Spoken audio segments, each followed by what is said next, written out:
दोस्तों, हम लोगों को हमेशा लगता है कि पुण्य कर्म करने वालों को स्वर्ग की प्राप्ति होती है तथा पापी नीच क्रूर लोगों को नरक में जाना पड़ता है। लेकिन आप गलत हैं। इस कथा के माध्यम से हम आपको बताएंगे कि स्वर्ग में जाने का असली हकदार कौन है और वह कौन से कर्म हैं जिससे आपके सारे कष्ट और पाप समाप्त हो जाते हैं। तो आइए दोस्तों, जानते हैं इस पवित्र कथा के माध्यम से। दोस्तों, एक बार धरती लोक पर 4 व्यक्तियों की मृत्यु एक ही साथ हुई थी। वे सभी लोग विचारों में अलग अलग और अलग अलग प्रदेश के रहने वाले थे। केवल संयोग से ही उन चारों का अंत एक ही समय पर हो गया था। एक ही समय पर यम के दूत उन चारों को लेने के लिए आए थे।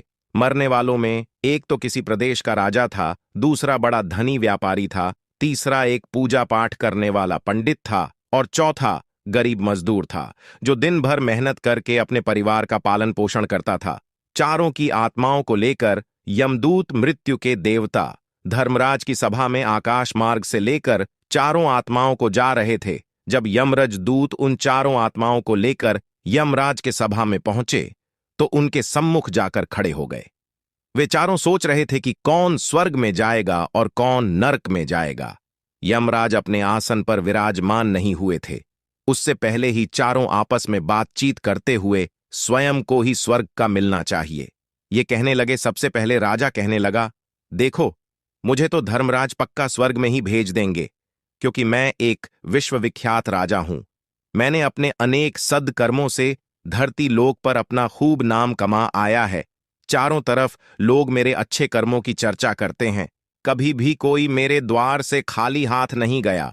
जो भी आया मैंने उसे इतना दिया कि वह जीवन भर मेरा नाम नहीं भूल पाया है। हर तरफ मेरे नाम का यशव गान हो रहा है। मेरे द्वारा लुटाए गए दान से लाखों लोगों को खाने को अन्न मिला और रहने को आसरा मिला। इसलिए मेरे कर्मों को देखते हुए धर्मराज मुझे पक्का ही स्वर्ग में भेजेंगे। दोस्तों, राजा की बात सुनकर वह धनी व्यापारी कहने लगा, हे भाई, मैंने तो पृथ्वीलोक रहकर खूब धन कमाया और उस धन से मैंने लाखों लोगों की सहायता की है। मैंने अपनी कमाई का 11वां हिस्सा सदैव दीन दुखियों की सहायता में उपयोग किया है। मेरे शुभ कर्मों को देखते हुए धर्मराज मुझे ही स्वर्ग में भेजेंगे और यह बात मैं पहले से ही जानता हूं।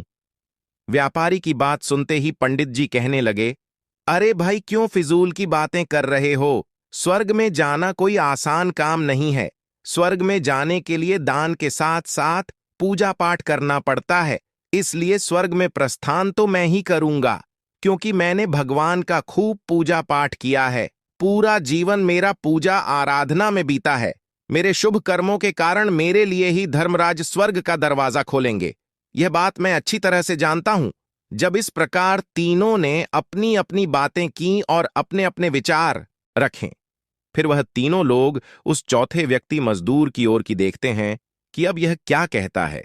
क्या इसने भी कोई अच्छा काम किया है या नहीं, या फिर इसका पूरा जीवन मजदूरी करते हुए दूसरों के अधीन रहकर ही बिता है। मजदूर उन सब की बातों को चुपचाप नीचे नजरें झुकाए खड़ा सुनता रहा और वे तीनों बड़े गर्व से अपनी प्रशंसा में झूठे थे। तभी धर्मराज अपने साथी चित्रगुप्त के साथ दरबार में हाजिर होते हैं। चित्रगुप्त के हाथों में एक मोटी सी किताब थी जिसमें समस्त प्राणियों के कर्मों का लेखा जोखा लिखा था।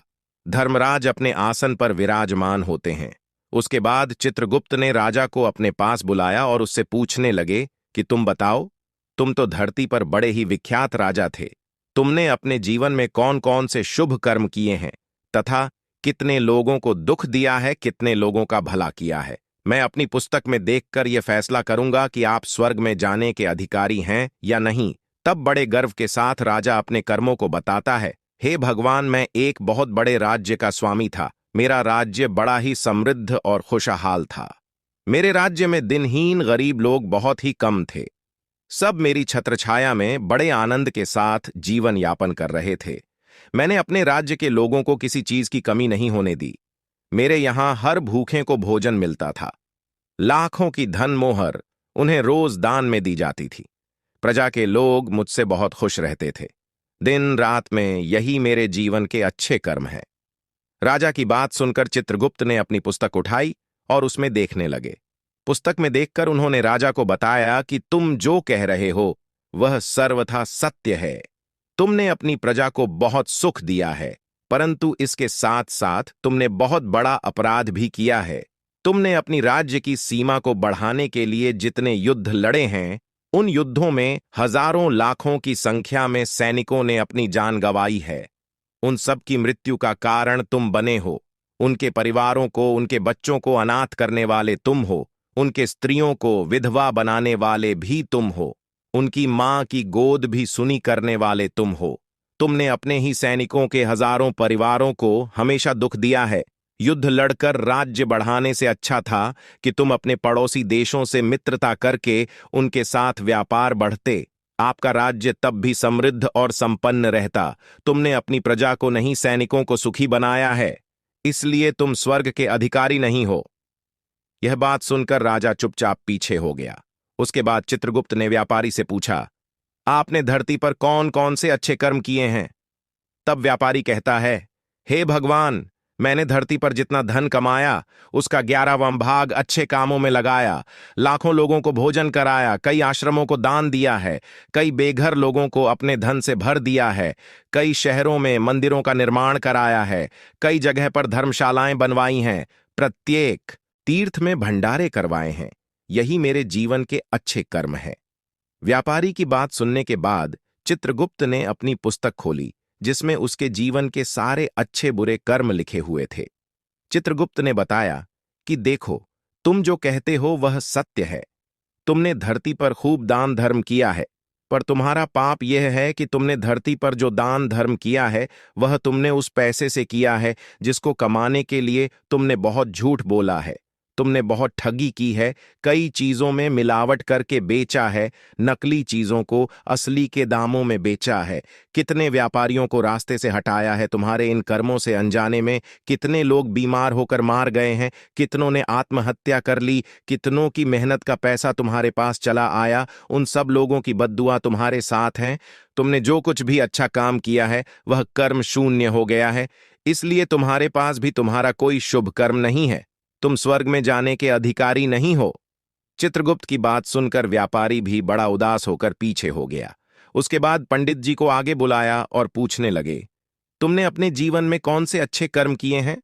तब पंडित जी कहते हैं, हे भगवान, मेरा पुण्य यह है कि मैंने हजारों लोगों को ज्ञान दिया है, हजारों यज्ञों के अनुष्ठान को संपन्न कराया है, हजारों के घरों में पूजा पाठ कराया है, दिन रात मैंने ईश्वर का जप तप किया है, हजारों कन्याओं का विवाह कराया है, लाखों पिंडदान श्राद्ध कराए हैं, अनगिनत लोगों को मार्गदर्शन किया है। इससे ज्यादा शुभ कर्म और क्या हो सकता है? तब चित्रगुप्त अपनी पुस्तक में देखकर बताते हैं, हे पंडित महाराज, आपका कहना सत्य है। आपने वास्तव में हजारों लोगों को ज्ञान दिया है, लेकिन उस ज्ञान पर स्वयं कभी अमल नहीं किया। आपने सैकड़ों यज्ञ पूजा अनुष्ठान कराए, पर उसको निस्वार्थ भाव से किया गया, कोई कर्म नहीं था। तुम हमेशा से धन के लालची रहे हो, इसलिए तुम स्वर्ग में जाने के अधिकारी नहीं हो। अब तो उदास होते हुए पंडित जी भी पीछे हो गए। अब बचा केवल मजदूर, वह मजदूर ये सब देखकर बड़ा हैरान था कि अब तक वह जिनको इतना महान समझ रहा था, उनमें से कोई भी स्वर्ग का अधिकारी नहीं रहा। तो मैं कैसे स्वर्ग में जा सकता हूं? मुझे तो स्वर्ग की कल्पना भी नहीं करनी चाहिए, क्योंकि मैं तो कभी पूजा पाठ, जप तप या दान करने के लायक भी नहीं था। तो शुभ कर्म कहां से करता? मैं तो मेहनत मजदूरी करके सारे जीवन अपने परिवार का भरण पोषण करता रहा। वह मजदूर यह सब बातें सोच ही रहा था। इतने में ही चित्रगुप्त ने उसे भी आवा लगा दी और उससे पूछा, किंतु वह मजदूर तो पहले से ही कहने लगा, भगवान, मैंने धरती पर एक गरीब के घर में जन्म लिया था। दान हवन पूजा पाठ करने के मैं लायक ही नहीं था, तो मैं शुभ कर्म कहां से करता? मैं तो अपने परिवार का पालन पोषण बड़ी मुश्किल से कर लेता था। मैं जानता हूं भगवान कि मैं स्वर्ग में जाने का अधिकारी नहीं हूं। मैंने धरती पर भी नरक भोगा है और आगे भी नरक में ही जाने की हैसियत है। किंतु हे प्रभु, यहां पर भी मेरी एक इच्छा है। मैं स्वर्ग में तो नहीं जा पाऊंगा, लेकिन मैं एक बार स्वर्ग को अपनी आंखों को झपकाकर देखना चाहता हूं।